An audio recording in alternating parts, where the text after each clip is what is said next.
السلام علیکم. په سوشل میډیا باندې دا خبر خور دی چې ډیر زر به ډاکټر عافیه صدیقی رها شي، ځکه چې د افغانستان ګورنمنت مطلب طالبان ګورنمنت د امریکا نه ډیمانډ وکړو چې ډاکټر عافیه صدیقی پرېږده، دا دې رها کړی شي. نو اوس دا خبره دا خو داسې نه ده، لږ غوندې کې بدله ده. اصل کې د ډاکټر عافیه صدیقی او د افغانستان د حکومت د دواړو ذکر په سوشل میډیا کې ذکر کیږي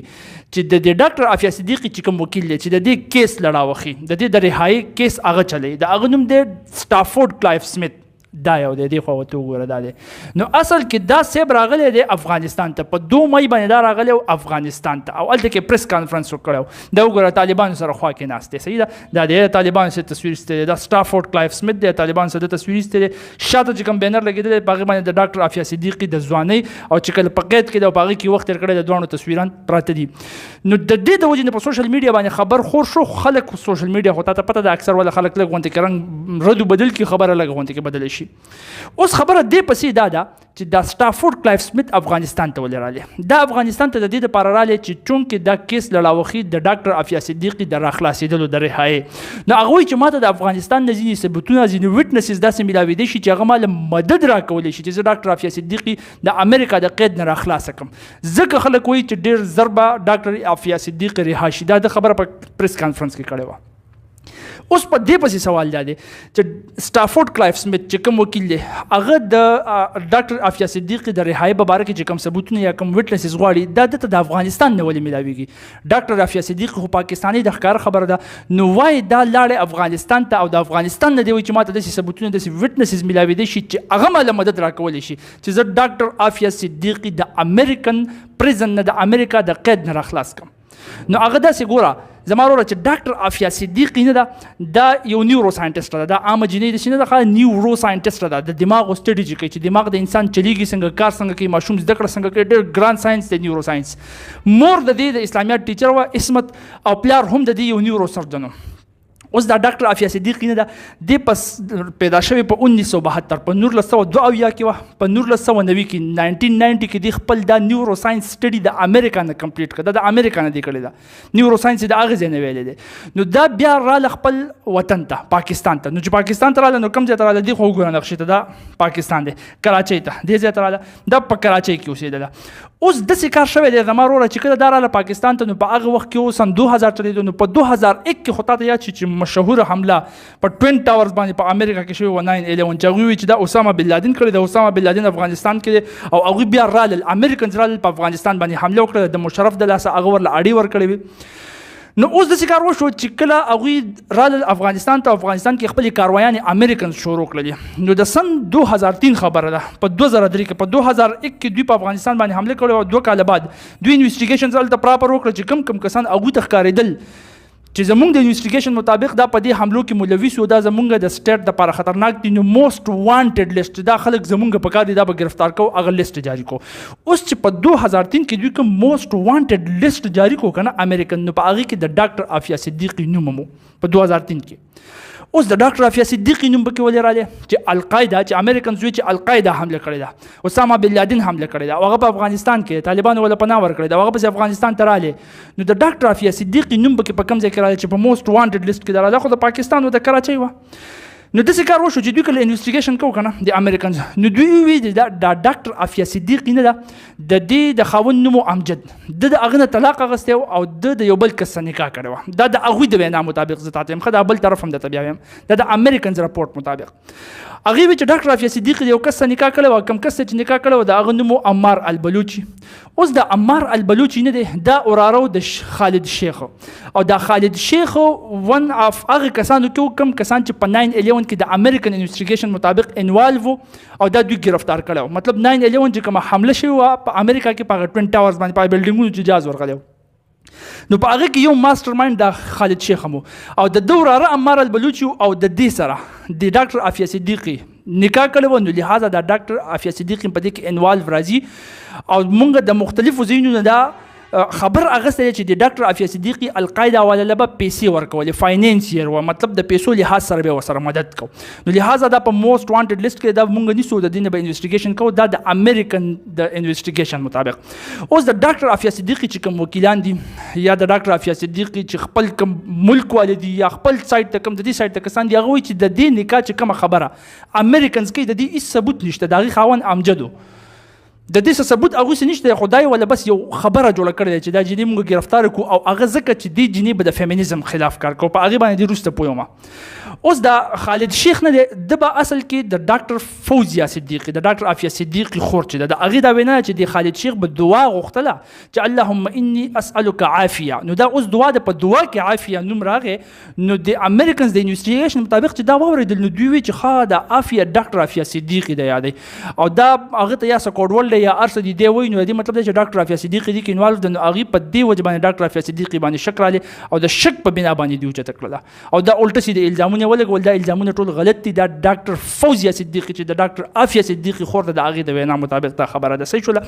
خو اوس د ذکر وشو چې کله هغه دا موست وانټډ لیست کې وروشته د دې زینو خبرو مطابق صحیح شو چې دا په هغه او چې دا زمونږ انویسټیګیشن دی چې دا ټیک دی د امریکنز مطابق نو 2003 نواله د سن 2008 پورې دا ډاکټر عافیه صدیقي په منظر عام باندې نه وه غیبه وه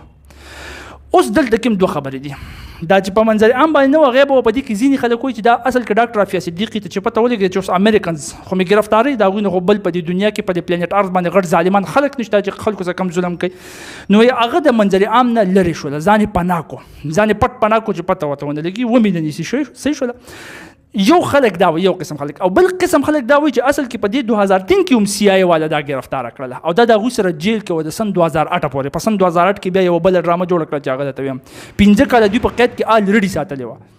خو د هغې نه امریکنز انکار کوي چې دا مونږ نه و ساتل دا مونږ په 2008 کې نیولې وه حالان کې ځینې کسان داسې شته چې هلته کې کله د امریکنز په قید کې هغوی هغوی به وي په هغې جیل کې ورسره چې کوم نور خلک وو هغوی به وي چې مونږ به د دې د چغو اوازونه اورېدل کوم ظلم به چې په دې باندې کوو د دې مطلب دا چې د هغوی سره په قید کې وو خو هغوی وایي چې دا زموږ سره په قید کې نه وه دا غیبه وه په سن 2008 کې دا مونږ وموندله دې د سن 2008 پورې د القاعده دپاره کار کوو لہذا په سن 2008 کې زموږ په لاس دا راغله او دا بیا مونږ ګرفتاره کړه دا امریکنز وایي صحیح شو خو اوس خبره دلته راځي په سن 2008 کې چې ډاکټر عافیه صدیقي ګرفتاره شول نو خبرې دا په کوم ځای کې را پیدا شول واپس چې په منظر عام په سکرین باندې رااله نو هغه په افغانستان کې غزنی نومي علاقه ده تقریبا په دې ځای کې راځي غزنی دې ځای کې دا کراچۍ وه کراچۍ نه داسې تللې غزني ته په غزني کې را پیدا شوله اوس په غزني کې چې کله دا ولیدلې شوله دا ګرفتاره شوله د غزني په جیل کې د دې نه انویسټیګیشن شروع کړو اوس راله اف بی آی والا چې کله فیډرل بورډ اف انویسټیګیشن والا چې کله د انویسټیګیشن شروع کړو نو هغوی اوس د هغوی د وینا دا مطابق چې دا دوی دا چې کوم جرم په ډاکټر عافیه صدیقي باندې دوی عاید کړی چې دا مجرمه په دې وجه ده او 86 سال قید ولې مونږ ورکړی نو د هغې وجه دا ده هغه وجه دوی دا ښیي چې کله اف بی آی والا انویسټیګیشن کوو نو په هغې دوران کې ډاکټر عافیه صدیقي د یو فوجي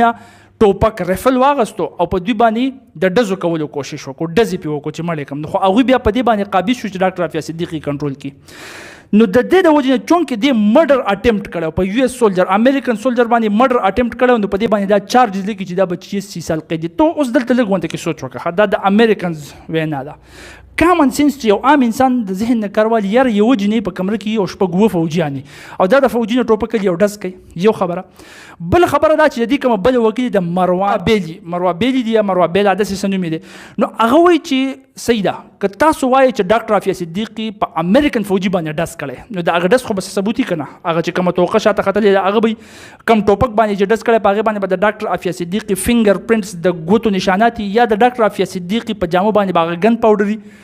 یا کم فوجي زخمی شوی دی هغه راته وښایه په هغې ځای کې هېڅ ثبوت نشته خو بس حمله شوې ده حالان کې الټه زخمی ډاکټر عافیه صدیقي وه خو بس بانه جوړه شوله ګرفتار یې کړه چې کله یې ګرفتار کړه نو بیا دې غیر قانوني کار ته وګوره که تاسو وایئ چې دا کار دې کړی دی خو دا کار د افغانستان په ځمکه باندې کړی که د امریکنز د وینا مطابق چلو ومې منله د سره کړی دی نو د دې انویسټیګیشن خو هم دلته په کار وکړه دا تاسو امریکا ته ولې بوتلله امریکا ته یې بوتلله او هلته کې بیا قید وخېجه او په ټکساس نومي سټیټ کې دا اوس په کارزویل نومي جیل کې ده او 86 سال په دې باندې قید ختلی. نو اوس چونکې دا کار چې کوم دی هغه ټول په افغانستان کې دلته کې دا شوي نو دلته کې ځینې ویټنسز چې هغوی دا حالات او واقعیات لیدلي او د دغه ځای نه ثبوتونه د دې چې کوم مین وکیل دی کلایف سمیت سټافورډ کلایف سمیت مشتاق صاحب هم دلته میلاو شوی و که نه چې تللی و امریکې ته دی وایي چې یاره ما ته د دې دا ایویډنسز میلاویدی شي ثبوتونه ویټنسز د افغانستان نه میلاویدی شي نو په دې وجه باندې دی په 2 مای باندې اوس تقریبا د نن نه 4 ورځې مخکې دا راغلی افغانستان ته او د افغانستان طالبان حکومت سره میلاو شو. ښکاره خبره افغانستان طالبان حکومت خو دې کې اکټیو دی هغوی خو غواړي هغوی چې هر قسم مدد موږ تاسو ته کولو ته تیار یو خو چې ډاکټر عافیه صدیقي د امریکا د قید نه راخلاص شي دې ته رهایي میلاو شي. نو دا خبره د اصل کې دسي اوس دلته کې یو خبره زه تاته بله وکړم چې دا ډاکټر عافیه صدیقي په څه چې امریکا دومره لګېدلې وه که نه نو د هغې یو مین وجه نه ده هغه په نظریاتو کې راځي او هغه نظریاتو کې مین وجه دا چې دا ډاکټر عافیه صدیقي چې څومره هم د دې ته لیکچر یې وګورې که نه تا ته به ټوټلي دا د فیمینزم خلاف ښکاري. اوس فیمینزم څه ته وایي دا که زه تا ته په شارټکټ کې ویم که نه نو میرا جسم میری مرضي والا ښځې څه چغې وایي فیمینزم دی. هغوی وایي چې ښځې انسان دی لہذا دې له دغه شان حقوق ورکول غواړي دغه شان ته کې رایټس ورکول غواړي څنګه چې د سړو دي مطلب بالکل برابر اکولیټي چې څنګه سړي هغه شان به ښځې کوي چې کوم حقوق سړو ته میلاو شوي دي هغه حقوق د ښځو ته میلاو شي چې څنګه ازادي سړو ته میلاو شوي ده هغه شانتې ازادي د ښځو ته میلاو شي چې د کوم کار کولو اجازت سړو ته شته هم د هغې کار کولو اجازت د ښځو ته میلاو شي مطلب بالکل دا برابر دي ایکول دي دا د هغوی د فیمینسټو د وینا مطابق حالانکه کامن سینس قدرتي طور نیچرلی بایولوژیکلی چې ته وګورې دا چېرته برابر کېدی نه شي پاسبل نه ده. په دې باندې به زه انشاءالله جدا یو لوی لیکچر ریکارډ کوم ځکه که دې ټایم کې پرې لګیا شوم نو دا شته خبره بله نه بیا یاره شي. دلته دې صرف شارټکټ کې پوهیم چې دا خبره راوچته شوې څنګه ده دا څنګه د یو دو نظریو د یو بل سره جنګ دی. نو هغوی خو دا غواړي هغوی وایي چې ښځه دغه شانتې کې ځان دي چې حالانکه که ته اسلام وګورې د اسلام نه سیوا کېدی نه شي پاسبل نه ده چې یو نظریه بهترین حقوق ښځې له ورکړي بهترین عزت ښځې له ورکړي خو دا میلوګه نه دي دا په دې نه پوهېږي دا دې ځای ته ګوري او د دې ځای نه چې سټارټ والي په دې انډ ریزلټ کې به د دې ښځو سره څه کېدو والي هغه دوی ته پته نه لګي او نه دوی کې دا عقل دا شعور شته دی. بل طرف ته دوی په اسلام باندې دا فیمینست نه دي دوی په اسلام باندې یو داغ لګوي چې دا اسلام دا سوچ نه دی دا پیټریارکل دی دې کې پیټریارکي دی مطلب دا د ښځه دومره دباوي او سړي له دومره عزت ورکوي چې دا ښځه یو قسم د سړي غلام ده حالانکه بالکل په اسلام کې داسې نه ده د قرآن هغه آیات هم دوی مس کوټ کوي. خو تا ته ما وي مړه که اوس د دې په ډیټیل لګیا شوم دا شته خبره به نه هېر شي. په دې باندې به انشاءالله زه ځان له بیا لیکچر ریکارډ کوم تا ته به زه ویم چې څنګه دا فیمینزم چې دی نو دا یو زهریله سوچ دی د معاشرې د غر کولو پوره کوشش دوی کوي. آزاد پسنده خلک دي سیکولر خلک دي دوی هغه هر څه کول غواړي د کوم هر څه سره چې خانداني سیستم غرق او تباه کېدی شي خو دوی کې هغه شعور نشته دوی ته پته نشته چې انډ ریزلټ د دې څه کېدی شي. دا به زه تاسو له چې کله لیکچر دې باندې بیا در کوم په هغې باندې به تاسو پوه شئ. نو اوس د دې سوچ نه دی چې څوک داسې قسمه سوچ د ډاکټر عافیه صدیقي خو ښکاره خبره وه مسلمان او یار مسلم وه هوښیار و نیورو ساینټسټ و دماغ پکې دماغ د دماغ سټډي کول هغې ته پته ولګېده چې دا لا کمې خبرې دي دا زمونږ د خلکو خانداني سیستم تاسو غر کوئ دا تباه کوئ نو د دې خلاف لیکچرې ورکول شروع کړل او چې د دې خلاف لیکچرې ورکول شروع کړل چې تاسو سره دلته کې خوا کې امریکایي د هغې نه دا چېرته دا برداشت کېږي د هغې خلکو نه چېرته دا برداشت کېږي هغه به تاسو جګړه کوي چې جګړه کوي خبرې کوي مناظرې یو قسم لکه ډیبیټس کوي کې به ګرموالی پیدا کوي او ګرموالی پیدا کېږي بیا به د داسې الټه سیده قسمه بانې ګوري چې دا ګرفتار کوي. اني هاو کیس چې څنګه دی څنګه نه دی په هغې باندې کلایف سمیت سټافورډ کلایف سمیت وایي چې زه برپور کوشش کوم دا یو برټش وکیل دی او وایي چې ډاکټر عافیه صدیقي به انشاءالله ډېر زر رها شي. بس باقي دعا تاسو کوئ د الله تعالی نه دعا غواړئ چې الله تعالی دې په موږ مسلمانانو باندې رحم وکړي او د هغې دپاره لازمه خبره ده چې موږ مسلمانان لومبی قرآن او حدیث چې کوم پیغمبر اسلام موږ ته ویلي دی په قرآن مجید کې الله تعالی حکم راکړی چې واعتصموا بحبل الله جمیعا ولا تفرقوا تفریق مه کوئ. نو د دغې په ترو باندې موږ یو موټی شو تر څو پورې چې موږ یو موټی شوي نه یو که نه نو په ګروپونو کې بیل به په موږ باندې حملې کېږي موږ چا اسم نه شو کولی او چې کله یو ځای شو او بیا په ساينس او ټیکنالوژي باندې په علم باندې العلم باندې کار وکړو څنګه چې موږ قرآن ګایډ کوي څنګه چې پیغمبر اسلام موږ ګایډ کوي څنګه چې الله تعالی موږ له حکم راکوي د هغې مطابق نو انشاءالله بیا داسې څوک موږ ته په بره نظر نشي کتلی په دې ځمکه باندې امن قایمېدی شي او امن قایمېدلو والا به د الله تعالی نظام راوړونکي. وما علينا الا البلاغ جزاكم الله خير.